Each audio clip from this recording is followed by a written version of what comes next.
নমস্কাৰ ক্লাস 6 ৰ অন্তিম ভিডিঅ'ত তোমালোকক স্বাগতম জনাইছো আমি ইয়াৰ আগৰ ভিডিঅ'ত তোমালোকৰ যেটো 6.3 অনুকূলনী আছিল আমি তালে আলোচনা কৰিছিলো তাত তোমালোকৰ বেসিক্যালি পৰিসীমা বা পেৰিমিটাৰ যেটো আছিল হেতুৰ বিষয় দিয়া আছিল তো 6.3 6.2 6.1 গুটেকিটা অনুকূলনী আমি পৰিসীমাৰ বিষয়ে আলোচনা কৰি আইছো কিন্তু 6.4 তোমালোকৰ নতুনকৈ আহিব এবাৰ কি কালিটো আহিব পৰিসীমাটো হে হৈ গল এবাৰ আহিলে আমাৰ কি কালি তো বস্তুটা কালি কাল বোলে কালি কেনেকৈ নিৰ্ণয় কৰিব লাগে মই সেইখিনি অলপমান আলোচনা কৰি দিছো তাৰ পিছত আমি 6.4 যিকেইটা প্ৰশ্ন উত্তৰ আছে আমি হেকিটা আলোচনা কৰিম এটা কালি যেটো আমি ইংৰাজীত কি বুলি কোৱা হয় কালিটো এৰিয়া বুলি কোৱা হয় তো এটো এৰিয়া এটো কালি হল আমাৰ কি ইংৰাজীত এৰিয়া বুলি কোৱা হয় তো এটা কালি মানে কি হয় এটো আমি প্ৰথমতে জানি লব লাগিব আমি যিমান বিলাক আকৃতি পাইছে জ্যামিতিক আকৃতি বিলাক যিমান ত্ৰিভুজ আছিল আমাৰ বা কিছুমান চতুৰ্ভুজ বৰ্গ টাইপ আছিল বা আয়ত আছিল আমাৰ যিবিলাক এনেকুৱা ধৰণৰ আমাৰ কিছুমান কি আছিল আমাৰ জ্যামিতিক আকৃতি আছিল এই আকৃতি বিলাকৰ আমি পৰিসীমা উলিয়াই আইছিল আগতে তো এবাৰ আমি কি উলিয়াম ইয়াৰ কালি উলিয়াম এটা কালি মানে কি হয় হেতু কথা আমি প্ৰথমতে জানিলো কোনো বস্তু কালি মানে কি হল যে এই যে আমি চিত্ৰকেইটা অংকন কৰিছো ইয়াতে বৰ্ডখনত চিত্ৰকেইটা অংকন কৰোতে ই বৰ্ডখনৰ কিছু এটা অংশ আগুৰি আছে এই বৰ্গটো কিটো এটা অংশ আগুৰি আছে বা এই যেটো আয়ত আছে আয়তটো কি আছে এটা অংশ আগুৰি আছে তো এই যে আগুৰি আছে বস্তুটো সেই আগুৰি থকা অংশটোক কি বুলি কোৱা হয় এই ত্ৰিভুজটোৰ বা এই বৰ্গটোৰ বা এই আয়তটোৰ কালি বুলি কোৱা হয় তো আমি যদি এনেকৈ চাও তেনলে এই ত্ৰিভুজটো কি কৰিছে এইখিনি ঠাই আগুৰি আছে বা এই বৰ্গটো কি হৈছে আমাৰ এইখিনি ঠাই আগুৰি আছে বা এইখিনি আয়তটো কি হৈছে এইখিনি ঠাই আগুৰি আছে গতিকে এই ত্ৰিভুজটোৰ কালি বুলি ক'লে এইখিনি বুজা হয় বা এই বৰ্গটোৰ কালি মানে এইখিনি বুজি পোৱা হয় বা এই আয়তটোৰ কালি মানে কি হল যিখিনি ঠাই আগুৰি আছে সেইখিনিকে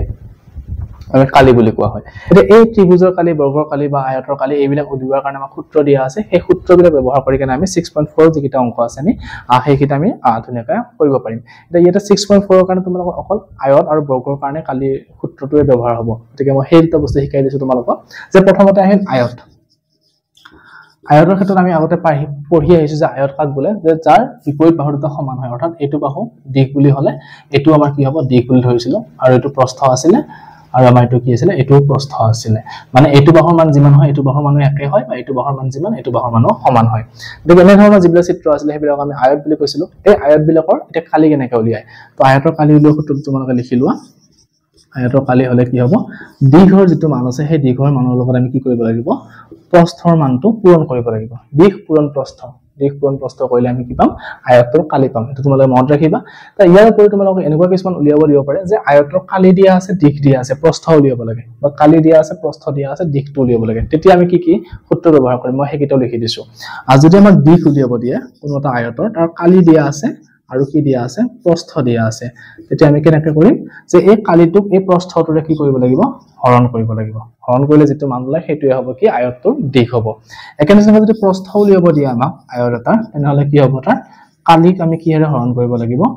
এই দিশ যেটো দিয়া থাকিব সেই দিশটোৰে আমি হৰণ কৰি দিলে আয়তটো আমি কি পাই যাম প্ৰস্থটো পাই যাম তো তোমালোকে এই তিনটা সূত্ৰ ইম্পৰ্টেন্ট হয় তোমালোকে মনত ৰাখিবা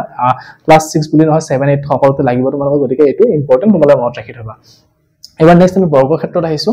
বৰ্গ মানে কি আছিল ইয়াৰ গোটেই কিটা বাহুৰ মান সমান আছিল চাৰিটা বাহু আছিল এই চাৰিটা বাহুৰ মান কি আছিল সমান আছিল তো এই বৰ্গটোৰ কালি মানে কি বৰ্গটোৰ কালি মানে কি ভিতৰৰ যিখিনি ঠাই আছে সেইখিনিকে কালি বুলি কও তো হেতু উলিওৱাৰ কাৰণে সূত্ৰটো আমাৰ কি হয় মই ইয়াতে লিখি দিছো বৰ্গৰ ক্ষেত্ৰত কি হ'ব বৰ্গৰ ক্ষেত্ৰত আমি যেহেতু গোটেই কিটা বাহুৰ মান একে হয় তেনহলে আমি এটুকু দিশ বুলি ল'ব পাৰো এটুকু দিশ বুলি ল'ব পাৰো এটুকু দিশ আমাৰ এটুকু দিশ তে বৰ্গটোৰ কালিৰ ক্ষেত্ৰত কি হ'ব চাবা কালি ইকুৱেল টু আমাৰ সূত্ৰটো আছিল দিশ পূৰণ দিশ এটো হল আমাৰ বৰ্গৰ কালি উলিওৱাৰ সূত্ৰ যে বাহুৰ মান যেটো দিয়া আছে সেই বাহুৰ মানটো দুইবাৰ পূৰণ কৰিলে হল বাহু পূৰণ বাহু বা দিশ পূৰণ দিশ বা বাহু স্কয়াৰ দিশ স্কয়াৰ এনেকৈ যিকোনো তোমালোকে লিখিব পাৰা এটো হল বৰ্গৰ কালি উলিওৱাৰ সূত্ৰ তাৰ পিছত বৰ্গৰ বাহুৰ দিশ উলিওৱা আহিব পাৰে তোমালোকৰ বৰ্গৰ বাহুৰ দিশ হলে কালি দিয়া থাকিলে সেই কালিটোৰ মানটো বৰ্গমূল উলিয়াব লাগিব যেটো তোমালোকে এতিয়ালৈ পোৱা নাই যেহেতু গতিকে হেতু মই এতিয়া নকও জাস্ট তোমালোকে এইখিনি বস্তু মনত ৰাখিলে হৈ যাব আয়তৰ ক্ষেত্ৰত এইকেইটা সূত্ৰ আৰু বৰ্গৰ কালি উলিওৱাৰ সূত্ৰ এটো এতিয়া তোমালোকে আৰু এটা বস্তু মনত ৰাখিব লাগিব আমি যেনেকৈ বাহুবিলাক উলিয়াওতে হল এটো বাহুৰ মান আমি কিমান পাইছিলো 5 সেন্টিমিটাৰ বা 6 সেন্টিমিটাৰ এনেকৈ মান পাইছিলো কিছুমান এই মানটো পিছত এটা একক আছিল আমাৰ সেন্টিমিটাৰ মিটাৰ তাৰ পিছত আমাৰ ডেসিমিটাৰ কিলোমিটাৰ এনেকৈ ধৰণৰ কিছুমান আমি দৈৰ্ঘ্যৰ একক পাই আহিছো মিলিমিটাৰ তো সেই একক বিলাক কালিৰ ক্ষেত্ৰত কি পৰিসীমাৰ ক্ষেত্ৰত আমি একেই পাইছিলো যোগ কৰোতে হল 54 সেন্টিমিটাৰ বা 27 সেন্টিমিটাৰ এনেকৈ সেন্টিমিটাৰ পাইছিলো একক বিলাক বা মিটাৰত পাইছিলো কিন্তু কালিৰ ক্ষেত্ৰত কি হ'ব তোমালোকে মনত ৰাখিবা আমাৰ যেটো একক দিয়া থাকে হল আমাক দিয়া আছে সেন্টিমিটাৰ এককটো দিয়া আছে তেনহলে কালি উলিওলে কালিৰ ক্ষেত্ৰত এককটো কি হ'ব হেতু বৰ্গ সেন্টিমিটাৰ তোমালোকে কালিটো উলিওৱাৰ পিছত উত্তৰটো কেনেকৈ লিখিব লাগিব বৰ্গ সেন্টিমিটাৰ হল মই এটো আয়তৰ ক্ষেত্ৰত কৈ দিছো যে এটা আমাক আয়ত দিয়া আছে আয়তৰ বাহুৰ দৈৰ্ঘ্য 5 দিছে দিশটো আৰু প্ৰস্থটো দিছে আমাক 3 এটা 5 সেন্টিমিটাৰ আৰু এটা আমাক কি দিছে 3 সেন্টিমিটাৰ দিয়া আছে এটা যদি আমাক কয় যে ইয়াৰ কালি উলিয়াব লাগে তাৰ মানে কালি উলিওৱাৰ সূত্ৰটো আছিল দিশ পূৰণ প্ৰস্থ তাৰ মানে আমি কি কৰিম এতিয়া 5 সেন্টিমিটাৰ আৰু 3 সেন্টিমিটাৰটো পূৰণ কৰিম 5 3 গুণ কিমান হ'ব এতিয়া 15 সেন্টিমিটাৰ যদি আমি অকলটো সেন্টিমিটাৰ লিখো তেনহলে ভুল হ'ব কিন্তু এটা আমাৰ কি হ'ব যদি ইংৰাজীত লিখো আমি কি লিখিম সেন্টিমিটাৰ স্কয়াৰ এটো আমি ওপৰত এনেকে 2 এটা দিব লাগিব হৰুকে আৰু যদি অসমীয়াত লিখো তেনহলে কি হ'ব উত্তৰটো 15 বৰ্গ সেন্টিমিটাৰ তো তোমালোকে এইটো বস্তু মনত ৰাখিবা যে এককটো সদায় এনেকে বৰ্গত বা স্কয়াৰত লিখিব লাগিব ইংৰাজীত লিখিলে এনেকে স্কয়াৰ সেন্টিমিটাৰ আৰু অসমীয়াত লিখিলে এনেকে বৰ্গ সেন্টিমিটাৰ লিখিব লাগিব গতিকে এইখিনি বস্তু কালিৰ কাৰণে জানিব লগিয়া এটা আমি 6.4 যিখিনি প্ৰশ্ন উত্তৰ আছে আমি সেইখিনি আলোচনা কৰিছো এটা আমাক 6.4 প্ৰথম প্ৰশ্নটো দিছে আমাৰ এক নম্বৰ প্ৰশ্নটো চাও কি দিছে ইয়াতে দিয়া আছে যে আয়তাকৃতিৰ বাগিচাখন মানে এটা আয়তৰ কালিটো দিয়া আছে কিমান 60 বৰ্গ মিটাৰ আৰু প্ৰস্থটো দিছে আমাক কিমান 20 মিটাৰ এটা বাগিচাখনৰ কি উলিয়াব দিছে দৈৰ্ঘ্য উলিয়াব দিছে মই এই মাত্ৰ তোমালোকক যে সূত্ৰটো লিখি দিলো যে প্ৰস্থ দিয়া আছে কালি দিয়া আছে দিশ কেনেকৈ উলিয়াব লাগে সেই সূত্ৰকেইটা ব্যৱহাৰ কৰি কিনে আমি কৰিব লাগিব এতিয়া তো প্ৰথমতে আমি লিখিলো কি দিয়া আছে বাগিচাখনৰ আমাৰ কি দিছে কালি দিয়া আছে কালিটো কিমান দিছে 600 বৰ্গ মিটাৰ তো বৰ্গ মিটাৰটো মই অসমীয়া ইংলিছত লিখিছো ইংলিছত লিখিলে কি হ'ব মিটাৰ এম আৰু স্কয়াৰ মানে 600 এম স্কয়াৰ মিটাৰ স্কয়াৰ বা অসমীয়াত লিখিলে তোমালোকে বৰ্গ মিটাৰ লিখিবা তাৰ পিছত ইয়াৰ প্ৰস্থ দিয়া আছে আমাক কিমান প্ৰস্থ দিয়া আছে আমাক 20 মিটাৰ দিয়া আছে প্ৰস্থ হৈ গল এতিয়া আমাক উলিয়াব দিছে ইয়াৰ দৈৰ্ঘ্য কিমান হ'ব বাগিচাখনৰ এটাকে বাগিচাখনৰ দৈৰ্ঘ্য কিমান হ'ব আমাৰ বাগিচাখনৰ দৈৰ্ঘ্য এটা যদি আমাক কোনো এটা আয়তৰ এটো আয়তৰ যেহেতু অংক গতিকে আয়তৰ আমাক প্ৰশ্নটো মেনশন কৰা আছে যে আয়তাকৃতিৰ বাগিচা গতিকে বাগিচাখন কি আয়ত বুলি ধৰিব লাগিব তো এটা কোনো এটা আয়তৰ যদি আমাক কালি দিয়া আছে আৰু প্ৰস্থ দিয়া আছে তাৰ আমি কি উলিয়াব লাগে দৈৰ্ঘ্য উলিয়াব লাগে তেনেহলে আমাৰ সূত্ৰটো কি আছিল দৈৰ্ঘ্য কালি হৰণ প্ৰস্থ গতিকে আমি এই সূত্ৰটো ব্যৱহাৰ কৰি কেনে কৰিম এতিয়া কালিৰ মানটো কিমান দিছে আমাক 600 লিখি দিয়া হৰণ আৰু প্ৰস্থটো আমাক কিমান দিয়া আছে 20 তো এটো 600 আৰু 20 যেহেতু দৈৰ্ঘ্যৰ এককটো কি হ'ব গৈ আমাৰ মিটাৰত ওলাব গতিকে আমি এটো মিটাৰ লিখি দিছো কাৰণ আমি এটো মিটাৰত কৰিছিলো অকল কালি হলেহে তাৰ এককটো কি হয় বৰ্গ মিটাৰত আহে বাকি বিলাক যিমান আছে সবে মিটাৰত লিখিব লাগিব আমি 600 ক 20 ৰে হৰণ কৰি দিয়া কিমান হ'ব এটো 30 মিটাৰ তাৰ মানে কি বাগিচাখনৰ আমি এতিয়া পাই গলো কি দৈৰ্ঘ্যটো কিমান পালো 30 মিটাৰ গতিকে এক নম্বৰৰ প্ৰশ্নটো হৈ গল এবাৰ আমি দুই নম্বৰ প্ৰশ্নটো কি দিছে আলোচনা কৰো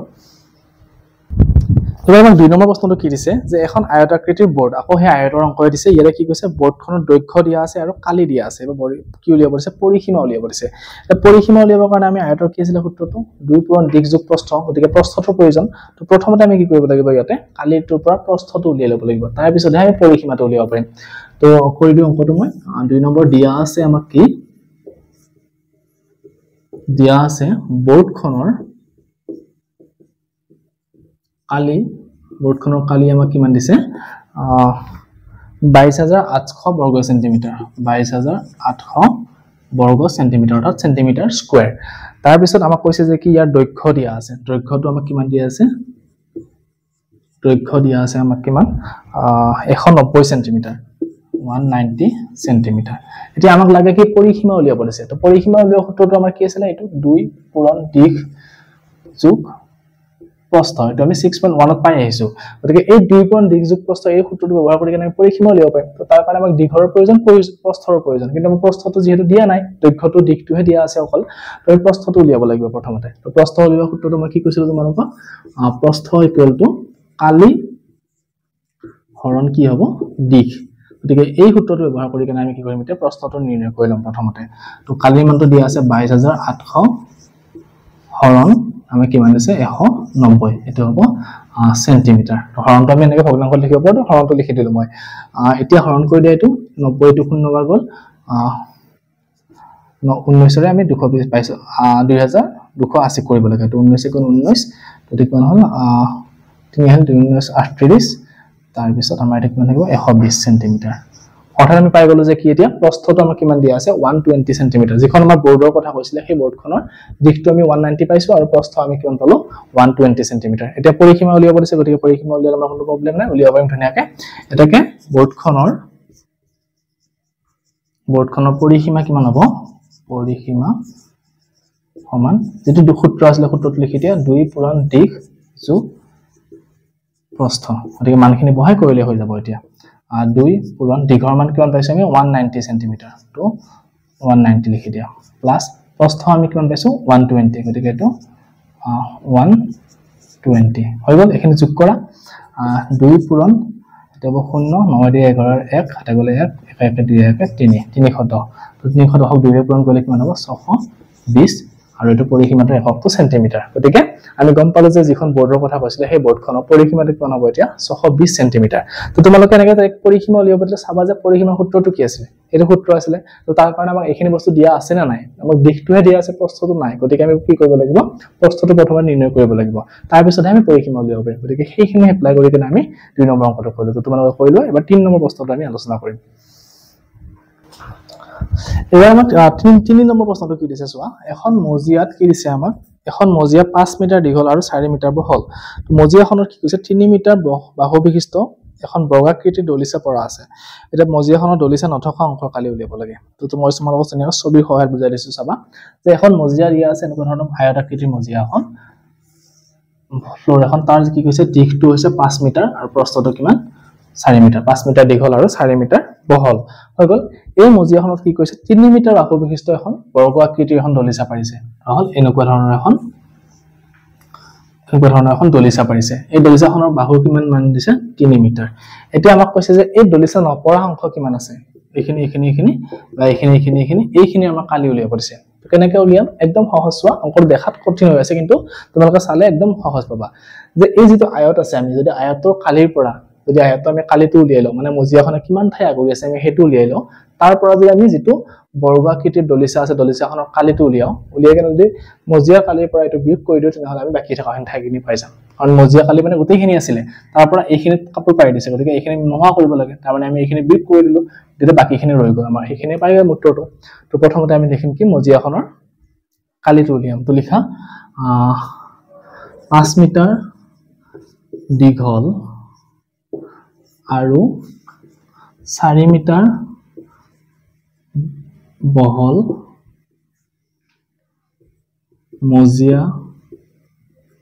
খনৰ কালি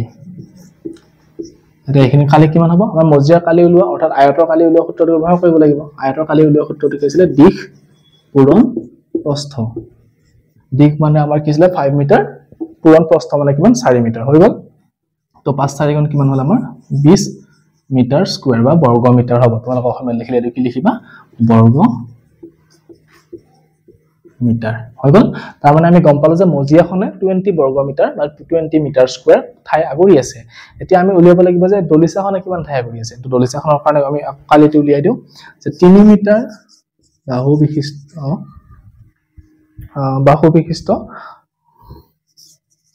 3 মিটাৰ বাহু বিশিষ্ট বৰ্গাকৃতিৰ আৰু এটা বৰ্গ যেহেতু গতিকে এটা মেনশন কৰি দিছো ইয়াতে বৰ্গাকৃতিৰ দলিচাৰ কালি দলিচাখনৰ কালি উলিয়াব লাগে এতিয়া তে বৰ্গৰ কালি উলিওৱা সূত্ৰটো কি আছিল বাহু পূৰণ বাহু গতিকে আমি কি কৰিম দিশ পূৰণ দিশ 3 মিটাৰ পূৰণ 3 মিটাৰ বা 3 * 3 মিটাৰ স্কয়াৰ হ'ব তো কালিটো সদায় এককটো কি হয় বৰ্গত হৈ যায় গতিকে 3 3 গুণ কিমান পালো আমি 9 মিটাৰ স্কয়াৰ অৰ্থাৎ এই যিখন মজিয়াৰ খনৰ ওপৰ যিখন দলিচা পৰা আছিল সেই দলিচাখনৰ কালি কিমান 9 মিটাৰ স্কয়াৰ অৰ্থাৎ মজিয়াখনে এইখিনি মিটাৰ স্কয়াৰ 20 মিটাৰ স্কয়াৰ ঠাই আগুৰি আছে আৰু কাপোৰখনে কিমান আগুৰি আছে দলিচাখনে 9 মিটাৰ স্কয়াৰ ঠাই আগুৰি আছে এটা কিমান ঠাই বাকি থাকিল আমি কেনেকৈ উলিয়াম এই 20 ৰ পৰা 9 টো বিয়োগ কৰিলে হৈ গ'ল উত্তৰটো তো এতিয়া লিখি দিয়া মজিয়াখনৰ দলিচা নথকা অংশৰ কালি এটাকে মজিয়াখনৰ দলিচা নথকা অংশৰ কালি কিমান হ'ব এতিয়া কালিটো আমি কেনেকৈ উলিয়াম আমাক ইয়াত লিখিলে সমান চিন দি কেনে যে যেটো মজিয়াখনৰ কালি আছিল মজিয়াৰ কালি তাৰ পৰা যদি আমি কি বিয়োগ কৰি দিও দলিচাখনৰ কালি বিয়োগ কৰি দিও মজিয়াৰ কালি বিয়োগ দলিচাখনৰ কালি তুমি এইটো বিয়োগ কৰি দিলে আমি উত্তৰটো পাই যাম তো মজিয়াৰ কালি আমাৰ কিমান আছিল 20 মিটাৰ স্কয়াৰ আৰু দলিচাখনৰ কালি আছিল আমাৰ কিমান 9 মিটাৰ স্কয়াৰ তো 20 পৰা 9 গল থাকিল কিমান 11 বৰ্গ মিটাৰ অৰ্থাৎ এই 11 মিটাৰ স্কয়াৰ বা 11 বৰ্গ মিটাৰ ঠাইত কি হৈ আছে তো মজিয়াখনৰ দলিচা নথকা অংশ আছে তো এখিনি উলিয়াব দিছিল আমি এনেকৈ অংকটো কৰিব পাৰো তো তোমালোকে ধুনীয়া কৰিলো এবাৰ 4 নম্বৰ বস্তুটো আমি আলোচনা কৰিছো এবাৰ আমাক 4 নম্বৰ বস্তুটো কি দিছে চোৱা প্ৰতি বৰ্গ মিটাৰত 7 টকাকৈ 200 মিটাৰ দীঘল আৰু 5 মিটাৰ বহল আয়তাকৃতি বেৰ এখনত ৰং কৰিবলৈ মুঠ কিমান টকা খৰচ হ'ব তো এনেকুৱা অংক আমি আগতে কৰিছোৱে যেহেতু সহজে হয় যে কি কৈছে এখন বেৰ দিয়া আছে এই বেৰখন ওয়াল এখনৰ কি কৈছে দিশটো আমাক দিছে কিমান 200 মিটাৰ আৰু বহলটো প্ৰস্থটো আমাক কিমান দিছে 5 মিটাৰ বহল এটো আমাৰ কিমান 5 মিটাৰ এটা এনেকুৱা ধৰণৰ আয়তাকৃতি বেৰ এখনত ৰং কৰোতে কিমান টকা খৰচ হ'ব দিছে যদি প্ৰতি বৰ্গ মিটাৰত কিমান হয় 7 টকাকৈ হয় এটা আমি গম পাব লাগিব প্ৰথমতে যে কি এই আয়তাকৃতিৰ যিখন ওয়াল আছে ওয়ালখনৰ মুঠ খালি কিমান সেই খালিটো গম পালে আমি গম পাম যে তাত কিমান ঠাই আছে তো কিমান বৰ্গ মিটাৰ আছে আমি গম পাম তো 1 বৰ্গ মিটাৰ 7 টকা হলে সেইখিনি বৰ্গ মিটাৰত কিমান হ'ব আমি পূৰণ কৰিলে ওলাই যাব তো প্ৰথমতে আমি কি কৰিম এই ওয়ালখনৰ খালিটো নিৰ্ণয় কৰি লম তো প্ৰথমতে লিখা 4 নম্বৰটো দিয়া আছে আমাক কিমান যে ওয়ালখনৰ বা বেৰখনৰ দিশটো আমাক কিমান দিয়া আছে বেৰখনৰ দিশ কিমান দিয়া আছে 200 মিটাৰ আৰু প্ৰস্থটো কিমান দিছে আমাক বহলটো 5 মিটাৰ এখিনি আমাক দিয়া আছে এতিয়া আমি উলিয়াম বেৰখনে কিমান ঠাই কৰি আছে বা বেৰখনৰ কালি কিমান এটাকে বেৰখনৰ কালি কিমান হ'ব দিশ পূৰণ প্ৰস্থ যেটো আয়তৰ কালি উলিওৱা সূত্ৰ আমাৰ এটো আছিল দিশ পূৰণ প্ৰস্থ হেমতে কৰি দিয়া 200 মিটাৰ পূৰণ প্ৰস্থ মানে হল 5 মিটাৰ এটো পূৰণ কৰিলে কিমান হ'ব 5 2 গুণ 100 গতিকে এটো 1000 5 200 কিমান হ'ব 1000 তো 1000 বৰ্গ মিটাৰ তো আমি গম পালো যে কি বেৰখনৰ কালি কিমান 1000 বৰ্গ মিটাৰ অৰ্থাৎ আমি কি কৈছে যে এতিয়া আমি কি উলিয়াব পাৰিম যে ইয়াৰ খৰচটো উলিয়াব দিছে তো 1 বৰ্গ মিটাৰত আমাৰ কিমান টকা খৰচ হয় 7 টকা খৰচ হয় যিহেতু গতিকে আমি এখিনি বৰ্গ মিটাৰ কিমান টকা হ'ব আমি ধুনীয়াকৈ উলিয়াব পাৰিম তো লিখি দিয়া যেহেতু 1 বৰ্গ মিটাৰত বা 1 মিটাৰ স্কয়াৰত ৰং কৰোতে খৰচ হয় কিমান হয় তো 1 বৰ্গ মিটাৰত ৰং কৰোতে খৰচ হয় 7 টকা এতিয়া বেৰখনত মুঠ ৰং কৰোতে কিমান টকা খৰচ হ'ব যে বেৰখনত যিখিনি আমাৰ কি আছিল কালি আছিল সেইখিনি পূৰণ কৰিলে হৈ যাব তো লিখা এতেকে 1000 বৰ্গ মিটাৰত ৰং কৰোতে খৰচ হ'ব কিমান হ'ব মানে 7 পূৰণ 1000 টকা তো কিমান হ'ব এটো 7000 টকা তাৰ মানে গম পালো যে গোটেই বেৰখনত ৰং কৰোতে কিমান টকা খৰচ হ'ব এতিয়া 7000 টকা তো ওলাই গল উত্তৰটো ধুনিয়াকে আৰু 5 নম্বৰ প্ৰশ্নটো আলোচনা কৰিছো এবাৰ 5 নম্বৰ প্ৰশ্নটো কি দিছে আমাক যে এডৰা 5 মিটাৰ দীঘল আৰু 4 মিটাৰ বহল মাটিত ফুল ৰুবৰ কাৰণে 1 মিটাৰ দীঘল বৰ্গাকাৰ 5টা অংশ মাটি চহোৱা হৈছে বাকি থকা মাটিখিনিৰ কালি কিমান হ'ব তাৰ মানে কি কৈছে যে ইয়াতে 5 মিটাৰ বহল আৰু দীঘল আৰু 4 মিটাৰ বহল মাটিৰ টুকুৰা এটা মানে এটা আয়তাকাৰ আকৃতিৰ মাটি টুকুৰা এনেকা আয়তাকৃতিৰ মাটিৰ টুকুৰা আছে যাৰ কি হৈছে দিশটো হল 5 মিটাৰ আৰু বহলটো কিমান আছে আমাক 4 মিটাৰ এতিয়া এই কি কৰিছে এই মাটিডোখৰত কি কৰিছে যে 1 মিটাৰ দীঘল আৰু বহল এনেকুৱা 1 মিটাৰ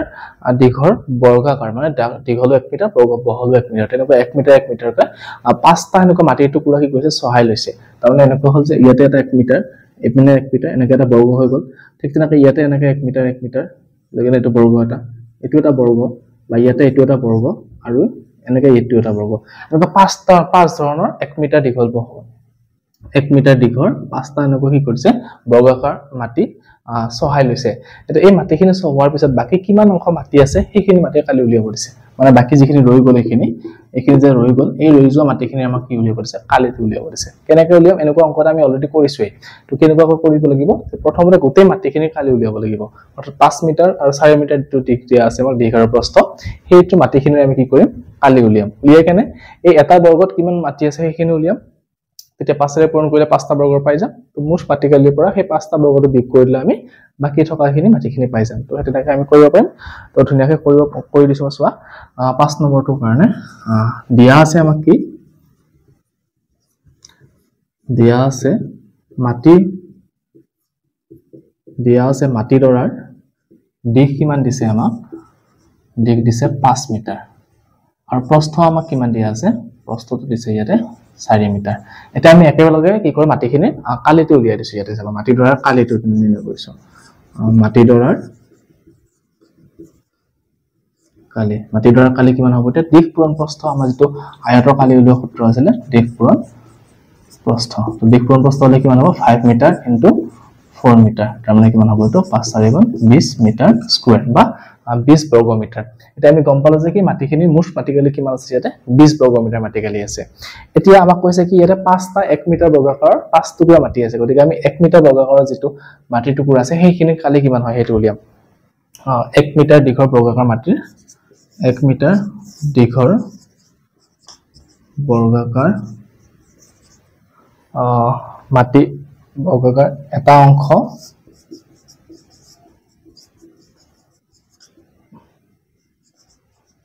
কালি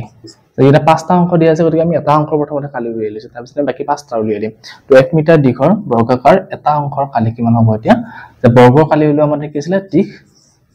পূৰণ দিশ গতিকে আমাৰ কিমান হ'ব 1 মিটাৰ * 1 মিটাৰ তাৰ মানে আমি কিমান পাম 1 গুণ 1 যেহেতু গতিকে মিটাৰ স্কয়াৰ অৰ্থাৎ এক দিশ এনেকৈ যি পাঁচটা টুকুৰা আছিল সেই পাঁচটা টুকুৰাৰ এটা অংশৰ কালি কিমান 1 বৰ্গ মিটাৰ গতিকে পাঁচটা কিমান হ'ব তে লিখি দিয়া থাকে এটাকে পাঁচটা অংশৰ কালি পাঁচটা অংশৰ কালি কিমান হ'ব এটা যদি 1 মিটাৰ হয় পাঁচটা কিমান হ'ব 5 মিটাৰ হ'ব 5 বৰ্গ মিটাৰ বা 5 * 1 পূৰণ কৰিব লাগিব গতিকে মই একেবাৰে কৰি দিছো 5 * 1 মিটাৰ স্কয়াৰ মানে কিমান হ'ল 5 মিটাৰ স্কয়াৰ তাৰ মানে আমি গম পাই গলো যে এইখিনি আৰু এইখিনি এই পাঁচটা অংশত মুঠ কিমান মাটি আছে 5 মিটাৰ স্কয়াৰ মাটি আছে বা 5 বৰ্গ মিটাৰ মাটি আছে এতিয়া আমাক কৈছে বাকি ৰোৱা মাটিখিনি বাকি থকা মাটিখিনি কালি উলিয়াব দিছে গতিকে মুঠ মাটি কালিৰ পৰা যদি আমি বাকি পাঁচটা এই পাঁচটা মাটি সহা কৰা মাটি যদি বিয়োগ কৰিলে তেনহলে আমি বাকি থোৱা মাটিখিনি উলিয়াব পাৰিম গতিকে লিখা এটাকে বাকি থকা মাটি কালি বাকি থকা মাটিখিনি কালি তেটো কেনেকৈ কৰিব লাগিব যেটো মুঠ মাটি কালি আছিল আমাৰ মুঠ মাটি দৰা কালি আছিল তাৰ পৰা এই 5 মিটাৰটো বিয়োগ কৰিব লাগিব তো মুঠ আছিল আমাৰ কিমান 20 মিটাৰ স্কয়াৰ বিয়োগ কিমান হ'ব 5 মিটাৰ স্কয়াৰ তো 20 ৰ পৰা 5 গলে কিমান থাকিব 15 গতিকে 15 মিটাৰ স্কয়াৰ অৰ্থাৎ যেখিনি মাটি সহানা কৰাকৈ থাকি গল সেইখিনি মাটি কালি কিমান পাম এতিয়া 15 বৰ্গ মিটাৰ গতিকে 5 নম্বৰ প্ৰশ্নটো উত্তৰটো হৈ গল এবাৰ 6 নম্বৰটো দিছে আমাক 6 নম্বৰটো কি দিছে আলোচনা কৰো তোমালোকে এটো কৰি লোৱা এবাৰ 6 নম্বৰ প্ৰশ্নত আমাক এনেকৈ দুটা চিত্ৰ দিয়া আছে এ আৰু বি এই দুটা চিত্ৰ আমাক কালি নিৰ্ণয় কৰিব দিছে এটা তোমালোকে চোৱা এটো চিত্ৰৰ কোনো ধৰণৰ আয়ত বা বৰ্গ বা ত্ৰিভুজ এনেকুৱা আকাৰত নাই তো আমি কেনেকৈ কালি নিৰ্ণয় কৰিম তো আমি কি কৰিম এটো যে এই চিত্ৰটো ভাগ কৰি কেনে আমি কি আয়ত বা বৰ্গ এনেকুৱা কিছুমান আমাৰ যিবা আকৃতি আছে জ্যামিতিক আকৃতি তাত কনভাৰ্ট কৰিবলৈ চেষ্টা কৰিম আমি এটা চাও যদি আমি এটো এনেকৈ এটা আসমাই ৰইদল তো এটা কি হৈ গল এটো এটা আয়ত আকাৰ হৈ গল যাৰ কি হল দিশটো কিমান হ'ব 5 মিটাৰ আৰু প্ৰস্থটো কিমান হ'ব 2 মিটাৰ সো এটা মিটাৰ বা সেন্টিমিটাৰ দিয়া নাই গতিকে মই সেন্টিমিটাৰ বুলি ধৰি লৈছো যে এটো 5 সেন্টিমিটাৰ আৰু এটো কিমান হ'ব 2 সেন্টিমিটাৰ এটো হল আমাৰ আয়তটো আকৌ যদি আমি এটো কোন কৰি দিও একে নিচিনা কেনেকৈ তেতিয়াহলে কি হ'ব এটো এটা আয়ত হৈ গল হয়তো এটোৰ আয়তৰ দিশ কিমান 5 সেন্টিমিটাৰ আৰু প্ৰস্থটো কিমান 2 সেন্টিমিটাৰ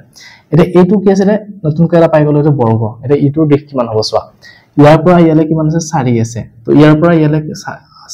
ইয়ালে কিমান 4 আছে আকৌ ইয়াৰ পৰা ইয়ালে কিমান আছে 2 আছে গতিকে 4 ৰ পৰা 2 বিয়োগ কৰিলে আমি এইখিনি কিমান পাই যাম মানটো 2 পাই যাম একে নিচিনাকৈ এইখিনিও সেই একে নিচিনা হ'ব ইয়াৰ পৰা ইয়ালে 4 গতিকে এইখিনি 2 আছে 2 টো বিয়োগ কৰিলে আমি এইখিনি পাম কি 2 আকৌ এটো কিমান আছে টোটাল 5 আছিল ইয়াৰ পৰা ইয়ালে 5 তাৰ মানে ইয়াৰ পৰা ইয়ালে 5 হ'ব আকৌ ইয়াৰ পৰা ইয়ালে কিমান 3 গতিকে 5 ৰ পৰা যদি আমি 3 টো বাদ দিও আমি এইখিনি পাই যাম তেনলে এইখিনি মান কিমান হ'ব 2 হ'ব অৰ্থাৎ এটো এটা আমাৰ আয়ত হল এটো হল আমাৰ বৰ্গ এটো হল আমাৰ কি আয়ত দুই এই তিনিটা সেপাৰেট কে যদি আমি উলিয়াই কেনে যোগ কৰি দিও তেনহলে কি হ'ব আমাৰ গোটেই সেটটো আমি কি পাম গোটেই আকৃতিটো আমি কালিটো পাম গতিকে মই এটো 1 নম্বৰ দি দিছো এটো আমাৰ 2 নম্বৰ আৰু এটো আমাৰ কি 3 নম্বৰ আকৃতি তো আমি প্ৰথমতে কি কৰিম 1 নম্বৰ অংশৰ কালি উলিয়াম 1 নম্বৰটো কি আকাৰত আছে যেহেতু এটো আয়ত আকাৰত আছে গতিকে দিশ পূৰণ প্ৰস্থ কৰি দিয়া এটো 5 সেন্টিমিটাৰ পূৰণ এটো কিমান হ'ব প্ৰস্থটো 2 সেন্টিমিটাৰ গতিকে 5 * 2 কিমান 10 সেন্টিমিটাৰ স্কয়াৰ অৰ্থাৎ আমি 1 নম্বৰ অংশটোৰ কালি 10 সেন্টিমিটাৰ স্কয়াৰ পালো 2 নম্বৰটোৰ পৰা এতিয়া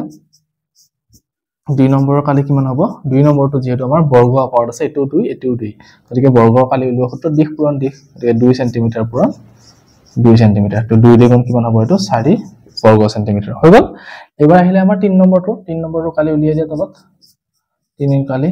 3 কালি কিমান হ'ব এতিয়া এটো হে একে নিচিনা কি হয় এটা আয়ত যাৰ দিশটো কিমান 5 আৰু প্ৰস্থটো কিমান 2 গতিকে দিশ পূৰণ প্ৰস্থ 5 সেন্টিমিটাৰ পূৰণ 2 সেন্টিমিটাৰ গতিকে 5 * 2 কিমান হ'ল 10 সেন্টিমিটাৰ স্কয়াৰ আমি তিনিটা অংশৰে কালি পাই গলো 10 cm 4 cm আৰু 10 cm এটা আমি মুঠটো উলিয়াব লাগে গোটেই আকৃতিটোৰ গতিকে মুঠ কালিটো বুলি লিখি দিছো মই ইয়াতে মুঠ কালি তো মুঠ কালি কিমান হ'ব গোটেইটা যোগ কৰি দিয়া এক নম্বৰৰ কালি 10 cm স্কয়াৰ যোগ 2 নম্বৰৰ কালি কিমান আছে 4 cm স্কয়াৰ আৰু যোগ 3 নম্বৰৰ কালি কিমান আছে 10 cm গোটেইটাৰে কালি যোগ কৰি দিয়া তো যোগ কৰিলে কিমান হ'ব 10 10 20 20 4 24 cm স্কয়াৰ অৰ্থাৎ এই আকৃতিটোৰ গোটেই আকৃতিটোৰ কালি কিমান পালো এতিয়া আমি 24 cm স্কয়াৰ বা 24 বৰ্গ সেন্টিমিটাৰ হৈ গ'ল এটো এবাৰ বি নম্বৰটো চাও বি নম্বৰটো আমি হে একেন নিচিনাকৈ কি কৰিম ইয়াতে কিছুমান বেলেগ বেলেগ শেপ বনাই লম এটা যদি আমি এটো সমান কৰি দিও এনেকে দিলে এটোৰা কি হ'ব আয়তাকাৰ হৈ গ'ল যাৰ দিক কিমান 4 আৰু প্ৰস্থ কিমান 2 আকৌ একেন নিচিনাকৈ এটো যদি আমি বঢ়াই দিও খিনি দিয়াৰ লগে কি হৈ যাব এটো এটো এটা আয়ত হৈ গ'ল যাৰ দিক 4 প্ৰস্থ 2 আৰু এইখিনি আমাৰ কি হল এটা আকৌ এটা নতুন আয়ত পালো যাৰ কি হল দিকটো এটো 4 দিয়া আছে প্ৰস্থটো কিমান হ'ব চোৱা এতিয়া তো ইয়াৰ পৰা ইয়ালে কিমান 4 মানে ইয়াৰ পৰা ইয়ালে কিমান হ'ব 4 তো তাৰ পৰা এইখিনিলে কিমান 3 গতিকে এইখিনি বাদ দিলে আমি এটো পাম তো 4 পৰা 3 গলে কিমান হ'ব এইখিনি 1 গতিকে আমাৰ এইখিনি লক্ষ্যটো কিমান পালো একে নিচিনাকৈ ইয়াতো সেই একে হ'ব ইয়াৰ পৰা ইয়ালে 4 এইখিনিৰ পৰা এইখিনিলে 3 তো 4 পৰা 3 গলে কিমান থাকিব এইখিনি 1 গতিকে এটো এটা আয়ত হল এটো এটা আয়ত এটো এটা আয়ত গতিকে এটো 1 নম্বৰ দিলো এটো 2 নম্বৰ দিলো আৰু এটো আমাৰ 3 নম্বৰ দিলো এতিয়া প্ৰথমতে আমি কি কৰিম একৰ কালি উলিয়াম একৰ কালি কিমান হ'ব দিকটো 4 cm পুৰণ প্ৰস্থ কিমান আছে 2 গতিকে 2 cm 4 গুণ কিমান হ'ল 8 cm স্কয়াৰ হৈ গ'ল এক নম্বৰটো 2 নম্বৰটোৰ পৰা এবাৰ 2 নম্বৰটো কি হ'ব দুইটো হে একে নিচিনা আয়তেই হয় যাৰ দিক কিমান 4 cm আৰু প্ৰস্থ কিমান 1 cm গতিকে 4 পুৰণ 1 cm 4 গুণ 4 cm স্কয়াৰ হৈ গ'ল 3 নম্বৰটো হে একে নিচিনা 3 নম্বৰটোৰ পৰা 1 নম্বৰটো নিচিনাই হ'ব 3 নম্বৰটোৰ কালি দিক কিমান আছে ইয়াতে 4 গতিকে 4 cm পুৰণ প্ৰস্থ কিমান আছে 2 cm 2 cm তো 4 গুণ কিমান হ'ল 8 cm স্কয়াৰ হৈ গ'ল এটা মুঠ কালি বুলি লিখি দিয়া গোটেই বস্তুখিনি কালিতে ওলাই যাব মুঠ কালি গোটেইটা যোগ কৰি দিয়া 8 cm স্কয়াৰ যোগ 4 cm স্কয়াৰ যোগ এটো হ'ল 8 cm স্কয়াৰ যেনে কিমান 8 8 16 16 4 20 cm স্কয়াৰ অৰ্থাৎ গোটেই আকৃতিটো আমাৰ এতিয়া কালি কিমান পালো 20 cm স্কয়াৰ বা 20 বৰ্গ মিটাৰ বৰ্গ সেন্টিমিটাৰ হৈ গ'ল আমাৰ 6 নম্বৰ এটো ছবি দিছিল দুটা অঙ্কন কৰিলো এবাৰ 7 নম্বৰ প্ৰশ্নটো আমি কি দিছে আলোচনা কৰো এবাৰ 7 নম্বৰ প্ৰশ্নটো কি দিছে আমাক এটা বৰ্গৰ পৰিসীমা আৰু কালি সমান তেন্তে বৰ্গটোৰ বাহুৰ দৈৰ্ঘ্য কিমান উলিয়াব দিছে তো এইটো অঙ্ক আমি কেনে কৰিম চোৱা আগতে আমাৰ বাহুৰ দৈৰ্ঘ্য দিয়া আছিল বা কিবা এনেকুৱা মান দিয়া আছিল তাৰ পৰা আমি কালি উলিয়াইছিলো পৰিসীমা উলিয়াইছিলো কিন্তু এবাৰ কৈছে কি যে বৰ্গটোৰ পৰিসীমা আৰু বৰ্গটোৰ কালি সমান তো আমাক উলিয়াব দিছে কি 7 নম্বৰটোৰ ক্ষেত্ৰত উলিয়াব দিছে আমাক বৰ্গটোৰ বাহুৰ দৈৰ্ঘ্য উলিয়াব দিছে তো প্ৰথমতে আমি ধৰি লম যে বৰ্গটোৰ বাহুৰ দৈৰ্ঘ্য কি এনে ধৰি ললো এটা আমি ধৰা হল বৰ্গটোৰ বাহুৰ দৈৰ্ঘ্য কিমান x cm বুলি ধৰি ললো আমি বৰ্গটোৰ বাহুৰ দৈৰ্ঘ্য কিমান x cm এতিয়া বৰ্গটো যদি বাহুৰ দৈৰ্ঘ্য x cm হয় তেনলে ইয়াৰ পৰিসীমা কিমান হ'ব বৰ্গটোৰ পৰিসীমা কি হ'ব এটাকে পৰিসীমা কিমান হ'ব 4 * x অৰ্থাৎ 4x cm তাৰ মানে কি এটা সেন্টিমিটাৰ নলগা কথা নাই কি হৈছে চোৱা বৰ্গটোৰ বাহুৰ দৈৰ্ঘ্য x লৈছিলো আমি লোৱাৰ পিছত পৰিসীমা কিমান হ'ব পৰিসীমা মানে আছিল বৰ্গ 4 পুৰণ এটা বাহুৰ দৈৰ্ঘ্য গতিকে 4 পুৰণ x কৰতে কিমান পালো 4x এটো হ'ল বৰ্গটোৰ পৰিসীমা এতিয়া বৰ্গটোৰ কালি উলিয়াব লাগিব কালিটো উলিয়াই দিয়া কালি কৰতে কিমান হ'ব কালি মানে কি আছিল বৰ্গটোৰ কালি উলিওৱা ক্ষেত্ৰত দিক পুৰণ দিক বা বাহু পুৰণ বাহু গতিকে দিক পুৰণ দিক কিমান হ'ব এটো x * x তো কৰিলে কিমান হ'ব এটো x স্কয়াৰ জানা আমি দুটা x পুৰণ কৰিলে আমি x স্কয়াৰ পাও গতিকে আমি পাই গলো যে কি বৰ্গটোৰ কালি x স্কয়াৰ এতিয়া আমাক কৈছে দুইটা সমান হয় গতিকে আমি লিখিব পাৰো যে প্ৰশ্নমতে আমি কি লিখিব পাৰো পৰিসীমা সমান কি কালি এটো আমাক দিয়া আছে যে প্ৰশ্নমতে পৰিসীমা সমান কালি আমাক দিয়া আছে কাৰণ দুটা কৈছে যে কি বৰ্গটোৰ পৰিসীমা আৰু বৰ্গটোৰ কালি সমান হয় গতিকে আমি কি লিখিম পৰিসীমাৰ মানটো বহাই দিয়া পৰিসীমা কিমান আছে 4x আৰু কালি কিমান আছে আমাৰ x স্কয়াৰ হৈ গ'ল তো তাৰ মানে আমি ইয়াৰ পৰা সৰল কৰি কেনে কৰিব পাৰিম এতিয়া সৰল কৰিলে কি হ'ব চোৱা ইয়াতে x এটা পূৰণ হৈছে আমি x টো ইপিনে হৰণ কৰি যাব পাৰো ললে কিমান হ'ব 4 = x² / x তো ইয়াতে দুটা x আছে ইয়াতে এটা x আছে এটো হৰণ কৰিলে কি হ'ব এটা x কাটা যাব গতিকে আমি কি লিখিব পাৰো বা তোমালোকে এটো x * x এ থাকক এনেকে তেতিয়া আৰু সুবিধা হ'ব এটো x * x লিখি দিয়া এটো কি হ'ব x * x তেতিয়া এটো x এটো x কাটা গ'ল তেনে 4 কি হ'ল x অৰ্থাৎ আমি কি পালো যে x ৰ মানটো আমি কিমান পালোগে 4 পালোগে মানে x টো আমাৰ কি আছিল বাহুৰ দৈৰ্ঘ্য আছিল অৰ্থাৎ বাহুৰ দৈৰ্ঘ্যটো আমি কিমান পালো এতিয়া 4 এটাকে লিখি দিয়া এটাকে বৰ্গটো বাহুৰ দৈৰ্ঘ্য কিমান পালো 4 তো হৈ গ'ল আমাৰ উত্তৰটো 7 নম্বৰৰ কাৰণে এবাৰ 8 নম্বৰ প্ৰশ্নটো আমি কি দিছে আলোচনা কৰো এবাৰ 8 নম্বৰ প্ৰশ্নটো কি দিছে চোৱা আয়তাকৃতি বনাঞ্চল এখনৰ জোখ দিয়া আছে 12 কিলোমিটাৰ আৰু 10 কিলোমিটাৰ মানে 12 পূৰণ 10 দিয়া আছে গতিকে গম পাব লাগিব যে কি 12 কিলোমিটাৰ যেটো দিয়া আছে হেতু হল আমাৰ দিশ কিলোমিটাৰ আৰু যেটো প্ৰস্থ হয় হেতু আমাৰ কিমান হ'ব 10 কিলোমিটাৰ এনেকুৱা আয়তাকাৰৰ এখন বাগিচা বনাঞ্চল এখন তো ইয়াৰে কি কৰিছে বনাঞ্চলখনৰ মুঠ 10 ভাগৰ 3 অংশ বনাঞ্চল কমি গৈছে মুঠ যিমান বনাঞ্চল আছিল তাৰে 10 ভাগৰ 3 অংশ কি হৈছে কমি গৈছে ভগ্নাংশৰ অংক আহি গল ইয়াতে এতিয়া কৈছে কি বনাঞ্চলখনৰ প্ৰাৰম্ভিক প্ৰথম অৱস্থাত 10 কিলোমিটাৰ আৰু 12 কিলোমিটাৰ থাকতে কিমান আছিল কালি হেতু উলিয়াব দিছে কিমান কালিৰ বনাঞ্চলৰ ধ্বংস হৈছে সুধিছে মানে 12 ভাগৰ 3 অংশ যেটো 10 ভাগৰ 3 অংশ কমি গৈছে তে কমি যোৱা অংশখিনি কালি উলিয়াব দিছে আৰু বনাঞ্চল বাকি থকা অংশৰ কালি নিৰ্ণয় কৰিব লাগে গতিকে আমি কেনেকৈ কৰিম অংকটো চোৱা প্ৰথমতে আমি কি দিয়া আছে হেন লিখিলো 8 নম্বৰটোৰ কাৰণে দিয়া আছে আমাক কি দিয়া আছে বনাঞ্চলৰ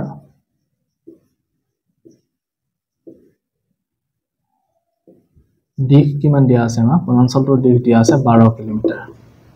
আৰু প্ৰস্থ আমাক কিমান দিয়া আছে 10 কিলোমিটাৰ এখিনি আমাক দিয়া আছে জোখটো এতিয়া আমি কি উলিয়াব দিছে প্ৰথমটো যেহেতু প্ৰথমটো এক নম্বৰ প্ৰশ্নটো যেটো আছে আমাৰ নম্বৰ প্ৰশ্নটো যেহেতু বনাঞ্চলৰ কালি উলিয়াব দিছে প্ৰাৰম্ভিক অৱস্থা কালি মানে কি 12 কিলোমিটাৰ 10 কিলোমিটাৰ জোখ লৈ আমি কালি উলিয়াব লাগিব গতিকে কালিটো প্ৰথমতে উলিয়াইলে প্ৰাৰম্ভিক অৱস্থাত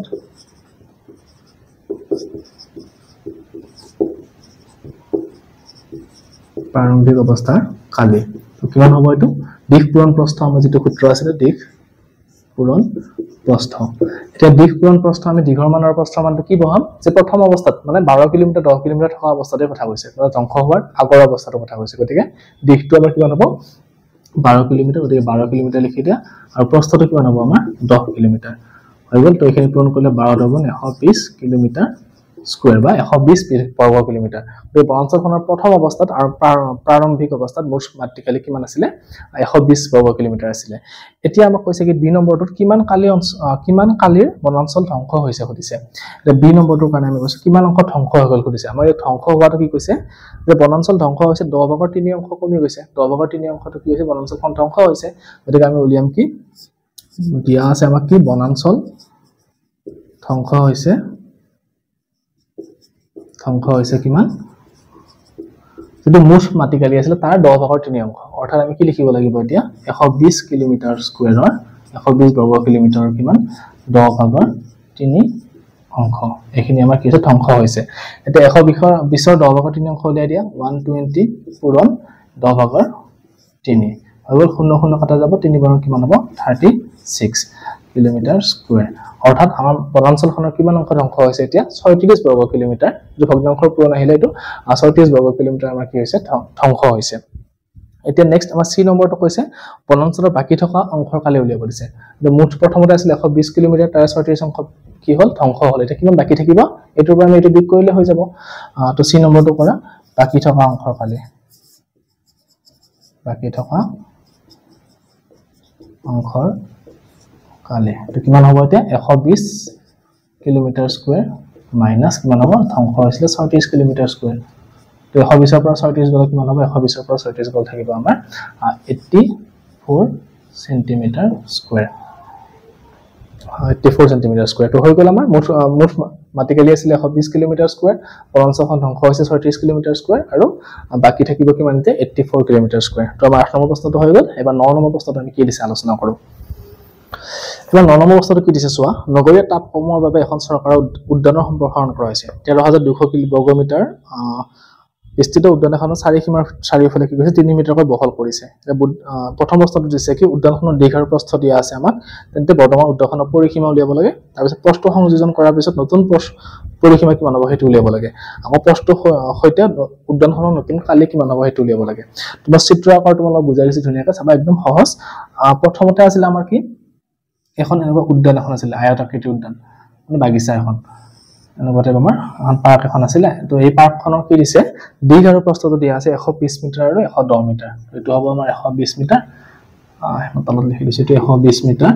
আৰু প্ৰস্থটো কিমান আমাৰ 110 মিটাৰ এখিনি আমাক দিয়া আছে এতিয়া কি কৈছে চোৱা এই যিখন উদ্যান আছিল এইখনৰ প্ৰথম এক নম্বৰ প্ৰশ্নটো আমি কৰিলো তাৰ পিছত বাকি 2 নম্বৰ 3 নম্বৰ পি আৰু সি ৰ কাৰণে নতুন পথ সংযোজন কৰিব লাগিব গতিকে হেতু চিত্ৰ মই পিছত ৰাখিম প্ৰথমতে এ নম্বৰ প্ৰশ্নটোৰ কাৰণে উত্তৰটো কৰি দিছো তোমালোক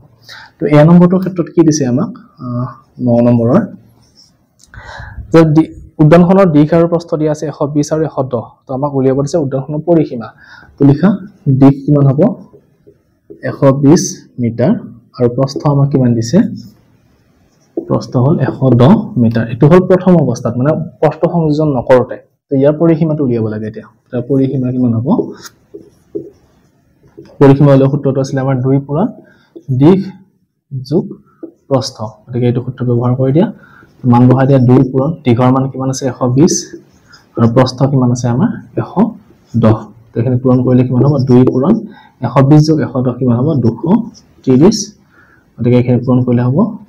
460 মিটাৰ এটো পৰিসীমা হলে 1 মিটাৰ হয় গতিকে আমি গম পালো যে প্ৰথম অৱস্থাত যিখন উদ্যান আছিল সেই উদ্যানখনৰ মুঠ পৰিসীমাটো কিমান পালো এতিয়া 460 মিটাৰ এতিয়া কি কৈছে এই উদ্যানখনৰ চাৰিওফালে কি কৰিছে 3 মিটাৰ বহলতা পথ সংযোজন কৰিছে মানে এনেকা এটা ৰাস্তা এটা বনাইছে এটো এটা ৰাস্তা হল এটো ৰাস্তা এনেকা ৰাস্তা হল এটো এটা ৰাস্তা বনাইছে আৰু এই ৰাস্তাটোৰ পৰিসীমাটো কিমান কৈছে 3 মিটাৰ বহল এটা মানে এইখিনি মান কিমান 3 মিটাৰ বহল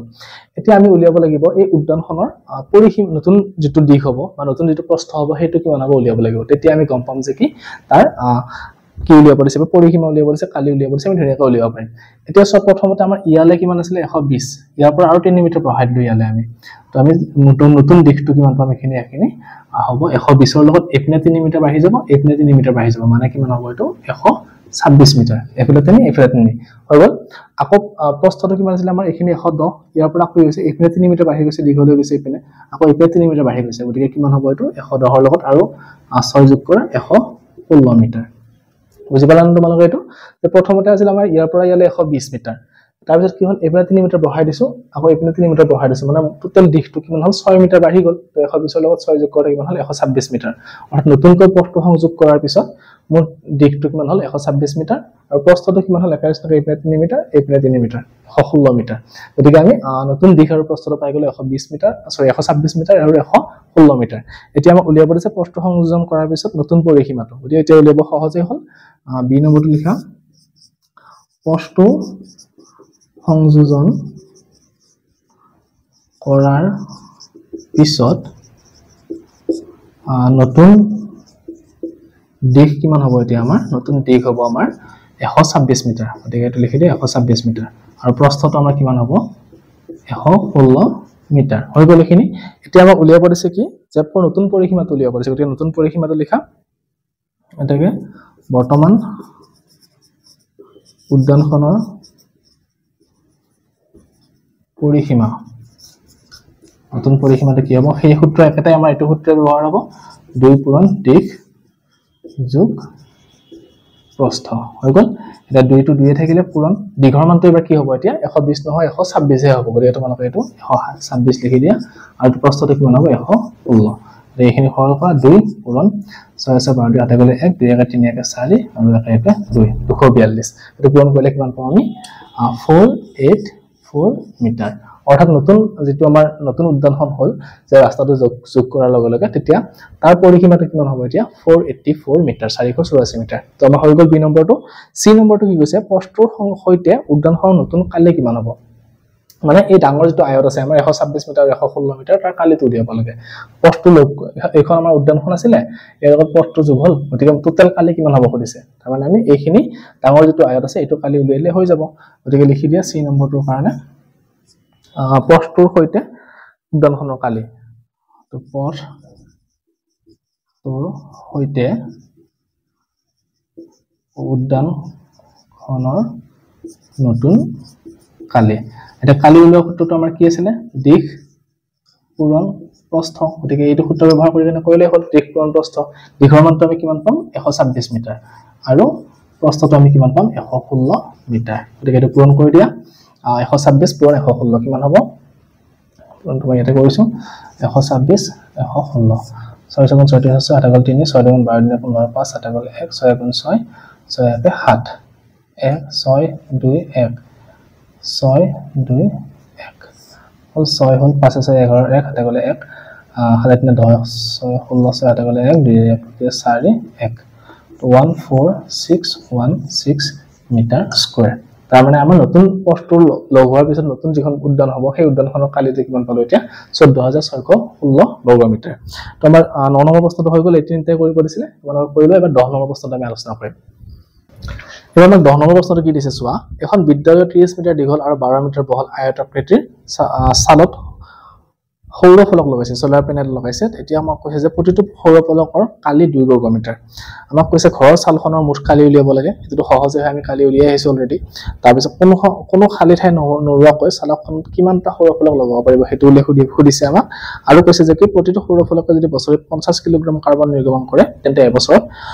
কিমান কাৰ্বন নিৰ্গমন হ্ৰাস হ'ব খুদিছে এটো সহজে অংক আমি জাস্ট কালিৰ সূত্ৰকেইটা ব্যৱহাৰ কৰিলে হৈ যাব প্ৰথমতে আমাৰ কি কি দিয়া আছে আমি হেতু লিখিলো যে 10 নম্বৰটোৰ ক্ষেত্ৰত আমাক কি দিছে দিয়া আছে সালখনৰ যিখন আমাৰ সালৰ বিদ্যালয়ৰ সালত দিয়া আছে যেটো সালখনৰ আমি কি লিখম দৈৰ্ঘ্য আৰু প্ৰস্থটো লিখিলো সালখনৰ দিশ আমাক কিমান দিছে 30 মিটাৰ গতিকে এটো লিখি দিয়া 30 মিটাৰ আৰু প্ৰস্থ আমাক কিমান দিছে প্ৰস্থ দিছে 12 মিটাৰ আৰু আমাক কি দিছে যে সৌৰ ফলকৰ কালি দিয়া আছে মই হেতু লিখি লৈছো ইয়াতে সৌৰ ফলকৰ কালি কিমান দিছে আমাক সৌৰ ফলকৰ কালি দিয়া আছে 2 বৰ্গ মিটাৰ 2 মিটাৰ স্কয়াৰ হৈ গ'ল এখিনি এতিয়া আমি প্ৰথম প্ৰশ্নটো কি দিছে ঘৰৰ চালখনৰ কালি এটো সহজ একদম আমি কৰি দিছো ঘৰৰ চালৰ কালি ঘৰৰ চালৰ কালি ঘৰখন কি আকৃতিৰ কৈছা আয়তাকৃতি গতিকে আয়তৰ কালি উলিওৱা সূত্ৰটো লিখি দিয়া দিশ পূৰণ প্ৰস্থ গতিকে দীঘৰ মান কিমান আছে 30 আৰু পূৰণ প্ৰস্থৰ মান কিমান আছে এটা 12 3 9 36 360 বৰ্গ মিটাৰ তাৰ মানে আমি আয়তকাৰ যিখন চাল আছিল সেই চালখনৰ কালিটো কিমান পালে আমি 360 বৰ্গ মিটাৰ মানে নহল এইখন হ'ল আমাৰ কি আয়তকাৰ যিখন চালখন এতিয়া এই চালখনৰ কি কৈছে নেক্সট 2 নম্বৰ প্ৰশ্নটো আমাক কি উলিয়াব দিছে ইয়াতে যে অলপ মানুহ ঠাই খালি নোহোৱা কৰি সৌৰ ফলক এখন লগোৱা হয় নহলে কিমানখন সৌৰ ফলক ইয়াতে থাকিব বা কিমানখন লগাব পাৰিম হেতু সুধিছে তো এখন 2 মিটাৰ বৰ্গৰ ধৰা হল এনেকুৱাতে 2 মিটাৰ বৰ্গৰ আকৌ ইয়াৰ লগত আৰু এখন লগাইছো আৰু এনেকৈ লগাইছো তো লগালে এনেকৈ কিমানখন আমি সৌৰ ফলক লগাব পাৰিম হেতু সুধিছে এতিয়া চোৱা মুঠ ঠাই আছিল আমাৰ কিমান 360 এখনে কিমান আগৰে 2 মিটাৰ গতিকে কিমানখন আমি লগাব পাৰিম কেনেকৈ উলিয়াম এই 2 মিটাৰৰ পৰা যদি আমি এটো হৰণ কৰিলো আমি গম পাই যাম কিমানখন উলিয়াব পাৰো তো লিখা 2 মিটাৰ স্কয়াৰ ঠাই আবৰিবলৈ সৌৰ ফলক কেইখন লাগে আমাক সৌৰ ফলক লাগে এখন তাৰ মানে আমাক কি এখন সৌৰ ফলক কিমান ঠাই আগৰে 2 মিটাৰ স্কয়াৰ হেতু মই উল্টাকৈ লিখিছো যে কি 2 মিটাৰ স্কয়াৰ ঠাই আগুৰিবলৈ সৌৰ ফলক লাগে কিমান এখন এতিয়া আমাক লাগে 360 মিটাৰৰ কাৰণে উলিয়াব লাগে গতিকে লিখি দিয়া 360 মিটাৰ স্কয়াৰ ঠাই আগুৰিবলৈ সৌৰ ফলক লাগিব কিমান 360 হৰণ 2 গতিকে 360 2 হৰণ কৰিলে কিমান হ'ব 180 খন গতিকে সৌৰ ফলক আমাক এইখন লাগে গম পালো 180 খন তো তোমালোকে লিখিব পাৰা এতিয়া তলত এটাকে কিমানখন সৌৰ ফলক পোৱা হ'ব তো লিখিলে হ'ল এটাকে 180 খন সৌৰ ফলক বহাব পাৰিম হৈ গ'ল বি নম্বৰ উত্তৰটো এবাৰ সি নম্বৰ প্ৰশ্নটো কি দিছে আমাক সি নম্বৰটো দিছে যদি এখন সৌৰ ফলক বা প্ৰতিটো সৌৰ ফলকে বছৰি 50 কিলোগ্ৰাম কাৰ্বন নিৰ্গমন হ্ৰাস কৰে তেনেহলে এইখিনি কিমানখন কৰিব পাৰিব এটো সহজ তো আমি লিখিম যে কি এতিয়া ইয়াতে সি নম্বৰটো এখন সৌৰ ফলকে হ্ৰাস কৰে কিমান হ্ৰাস কৰে 50 কিলোগ্ৰাম 50 কিলোগ্ৰাম এখন সৰু ফলকে কিমানখন হ্ৰাস কৰে 50 কিলোগ্ৰাম এতিয়া মুঠ সৰু ফলক কেইখন আছিল আমাৰ 180 খন তো 180 খনে কিমানখন কৰিব লিখি দিয়া 180 খন সৰু ফলকে হ্ৰাস কৰিব কিমান হ'ব এতিয়া এখনে যেটো 50 কিলোগ্ৰাম কৰে 180 খনে কি কৰিব লাগিব আমি আইম 180 লগত 50 টো পূৰণ কৰিব লাগিব তো কৰি দিয়া 180 পূৰণ 50 তো 5 18 90 9000 কিলোগ্ৰাম তো আমাৰ হৈ গ'ল যে সি নম্বৰ উত্তৰটো কিমান 9000 কিলোগ্ৰাম গতিকে 10 নম্বৰ প্ৰশ্নটো উত্তৰ আমি কৰিলো তোমালোকৰ 6.4 অনুশীলনীটোত এই 10টা প্ৰশ্ন দিছিলে আমি গোটেইটা আলোচনা কৰিলো তোমালোকৰ যদি বুজি পোৱা সুবিধা হৈছে লগৰবিলাকৰ লগত শ্বেয়াৰ কৰিবা চেনেলটো সাবস্ক্ৰাইব কৰিবা আমি ইয়াৰ পিছৰ ভিডিঅ'টো তোমালোকৰ যেটো 6.5 অনুশীলনী আছে আমি হেইটো আলোচনা কৰিম গতিকে চেনেলটো সাবস্ক্ৰাইব কৰি থবা লগৰবিলাকে ভিডিঅ'বিলাক চাই থাকিব পাৰিবা ধন্যবাদ